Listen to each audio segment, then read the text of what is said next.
Shalom. Today we will be discussing Parashat Re'eh, this week's parasha. This is the third of the parashiot after Tisha B'Av, and therefore we're going to be reading the third of the Haftarot of Shivad and Chemta, at least according to our minhag here. It used to be they would read a different Haftarah. That doesn't really exist nowadays. In this week's parasha, we come across an expression that is a little bit unusual if we're familiar with, let's say, the Rambam's formulation of the halachot regarding to the Beit HaMikdash, or with regards to certain midrashim that we have seen until this point. And that is that the temple is referred to a makom asher yivchar, or asher yivchar Hashem Elokecha, the place that God will choose from among your tribes. And that is basically what the temple is referred to, even though elsewhere, 3 times in the Torah, it's called Beis Hashem. Okay, Reshith Bikred Matcha Tavi Beit Hashem Elokecha. It's his, house of our God, and that expression already was in Sefer Shemot. That's in Exodus, and elsewhere it's called the Mishkan. They were told to build a Mishkan. V'asu li mikdash v'shachanti b'sokam. It's called a mikdash, and all these terms already existed. And suddenly, in Re'eh, it's actually referring to the place of putting it, the place where God shall choose. Instead of saying just to the temple, it has to be in a specific place. One of the central mitzvot that's regarding this place is that as long as that place is chosen, you can't just build a mizbeach anywhere you want. Once upon a time, we've discussed this before, they were able to build a mizbeach wherever they wanted and worship God even without kohanim. This was a totally Jewish thing. It was the time of Heter Bamot. This existed, for example, in King David's time and King Saul's time, the entire time that Shmuel and Navi was around, at Samuel the prophet. That's the way it was also in Joshua's time, before they started counting the Shemitas and the Ovels, before everybody got their piece of land. And the question is, why do we have this term, especially if we know, based on the midrashim that we've seen already since the first parasha, we've seen midrashim that God had already determined that the Beit HaMikdash was going to be on Mount Moriah, on the Temple Mount, in what we today know as Jerusalem. That was already determined. Where does it say this? There's a midrash that says, for example, that Adam Rishon, Adam was created from dirt taken from the Mekom HaMizbeach, the place of the altar, because that's the place that achieves atonement for him, so that's where the dirt that formed him should have originally come from. We have a tradition that Noah, after the flood, built the altar there, and that's where he brought sacrifice to God after the flood. We have a tradition that is where Isaac was bound, and that's where Avraham Avinu built the Mizbeach. That's where Yaakov continued to offer sacrifice. We have a tradition that apparently this was meant to be the place, although it was a little bit obscure. Rambam defines this as that was a well-known place, but then Mor Nevuchim describes how it wasn't 100% known by everybody. The prophets knew that was supposed to be, but it wasn't revealed. And indeed, if you look in clues for Sefer Bereshit in the book of Genesis, you might have an argument that perhaps people in the 10 tribes eventually made that the temple was meant to be in Beit El or Shechem or some other place where Avraham Avinu and Yaakov Avinu and Yitzchak Avinu had lived and also built altars. So it wasn't 100% clear, but eventually it became known that this had always been the place of the altar, and that's where it's supposed to be. So why does it say now the place where God shall choose? Hasn't it already been chosen? Why does it use the future tense? And what does it mean when God chooses? And I believe that the answer is that when we use terminology like this with regards to God, we're using an anthropomorphism that we have to understand what it means. For example, it says that God regretted making Saul king. Nichamti, he tells prophet Samuel. And then Shmuel Navi tells Saul, God is not a person who regrets. So wait, you just said God regrets, but now you're saying he doesn't regret? And the answer is that God, just like God does not see or hear, it never says he tastes. He doesn't see or hear like an ordinary person does. He doesn't smell like an ordinary person does. When we say we hear, see, or smell, we're talking about something that we sense with our physical senses. And it says even God smells. That means he accepts the korban. When he sees something, it means it is perceived on high in his Beit Din. Or when we hear someone's prayer, it means that the prayer is accepted. So too with regards to God regretting. God had made a decision that Saul should not be king, but he doesn't regret like a human being regrets. So too, God does not choose like a human being chooses between a few choices. As a matter of fact, it's considered by many sages and Rishonim to be a principle of, not a principle of faith, but a principle of reality, that there is such a thing as free choice in this world, or else how could we hold people accountable for their actions? There's free choice, and that's what we do. We perceive, perhaps there are people nowadays, scientists would argue that, determinists would say that if you could know a system and know everything about it, perhaps there's nothing that could not be determined just by all the givens with regards to where everything is. That is a little bit radical idea. We believe that there is free choice, and we do have choice, so we could choose where to put our houses. But what does it mean when God chooses a place? It means that God sends a Navi to reveal this to us. So indeed, Jerusalem was always meant to be the place of the temple. That is the Makom Asher Yivchar. God will choose. When it says He will choose, it means He will one day reveal this officially to the people by way of His prophet. And therefore we can understand what it means that God chose, for example, Am Yisrael, we are the chosen people. It doesn't mean we're better. It means that we're held to a higher standard. It means that we're also, that higher standard comes with the downshot. We could potentially get more punished than the Gentiles if we were to violate the Torah. It doesn't mean, like I said, it doesn't mean we're better. It doesn't mean we're superior. We are holy, and that just means that we have more commandments to observe. We represent God. But what does it mean we were chosen? It means that it was revealed explicitly by a prophet that we're the ones who are meant to do this. And that is what we saw also a few weeks ago in Parashat Balak, the point that people like Bilam could not accept. What does it mean that God has revealed that only one people are chosen? So too, God chose the tribe of Levi, and more specifically the Kohanim from among them, to serve in His temple.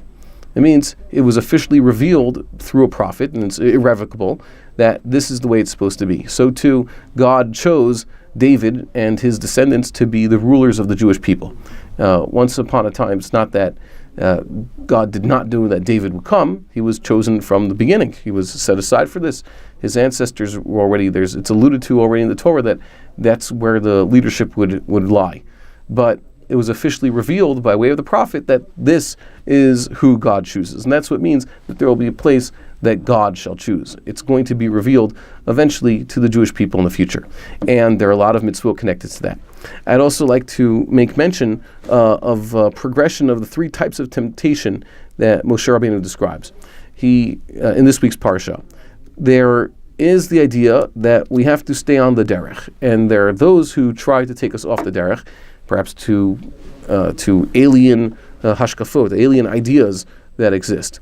He first brings the false prophet. What is a false prophet? He says, Ki yakum b'kirbecha navio cholem chalom. There will arise in you a prophet, not necessarily a true prophet. In this case, he's a false prophet. Why? Because he says things that he did not hear in God's name, or he prophesizes in the name of something that is not God. That's how you know he's a false prophet. And he is even able to perform miracles. He's able to give a sign. A sign means he's able to predict something like a true Navi that he could not have possibly predicted on his own unless God had told him. And his lesson is, and therefore let us go and worship idols or abrogate the Torah on a permanent basis. So we are told that this prophet is a terrible sinner. He needs to be put to death. We don't go around looking to put people to death, of course. It's not something that Jews try to do.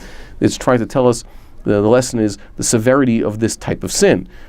False prophets who try to bring us off the derech are not something that we want, but they are something that will come up. It says that God is testing you. If He sends you such a thing, this is a test. Do not listen to Him. And indeed, this happened later in history. We have a bunch of false prophets mentioned by name in the book of Yirmiyahu, in the book of Kings, in the book of Yeshayahu, that's in the book of Jeremiah, in the book of Isaiah, and in Sefer Yechezkel also, the book of Ezekiel. They're not mentioned specifically by name in Treyasar, in the book of the 12 prophets, but they are alluded to.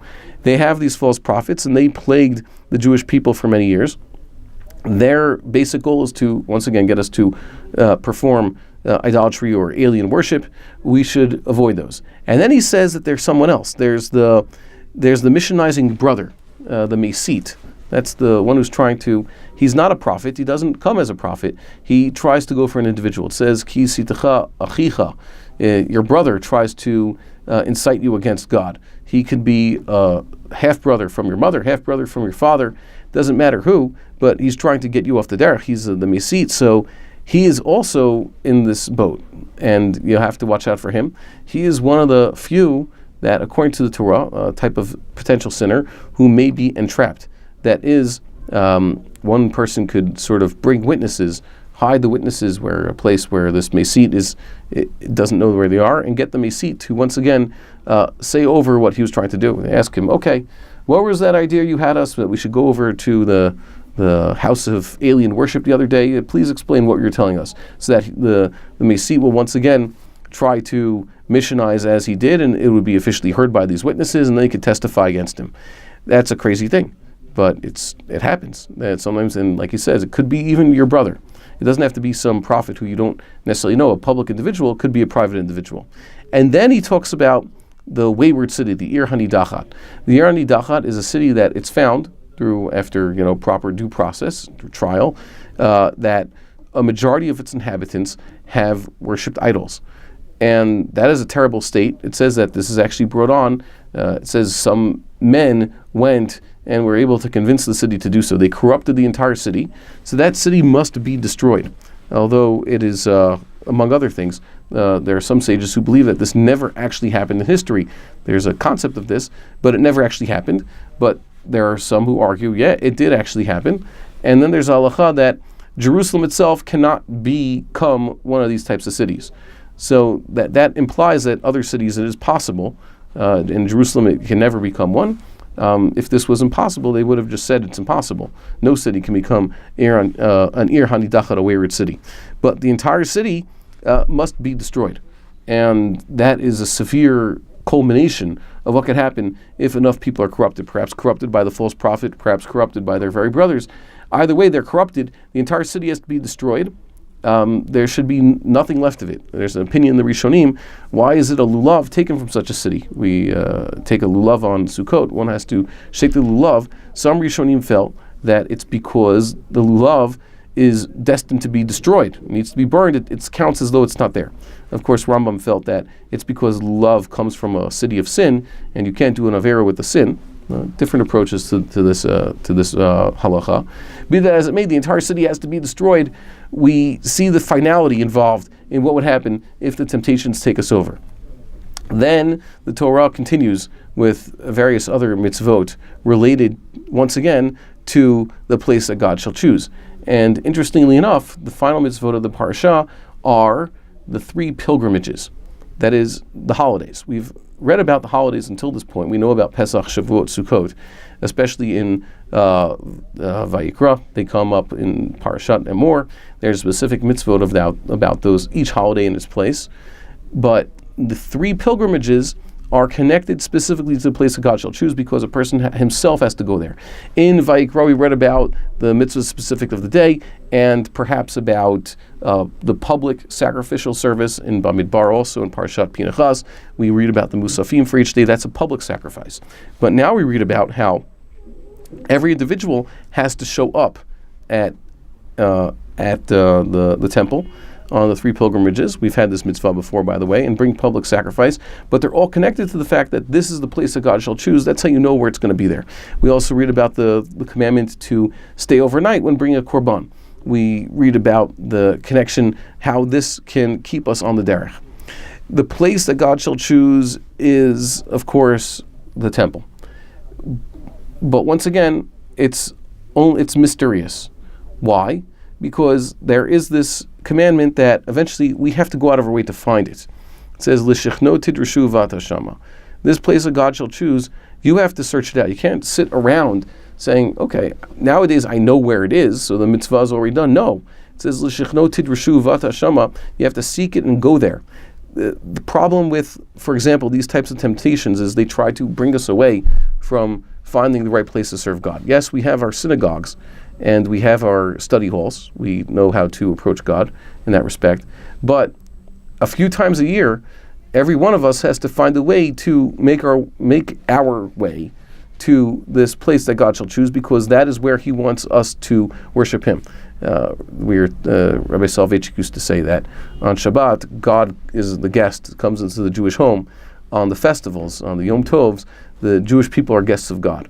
We have to want this connection. We have to want to find this place that God shall choose. It's always in the future tense, because even though it's always been the place and we know it, and it was the place where the temple was, today's day and age, it's not the place. We have to want to make it that.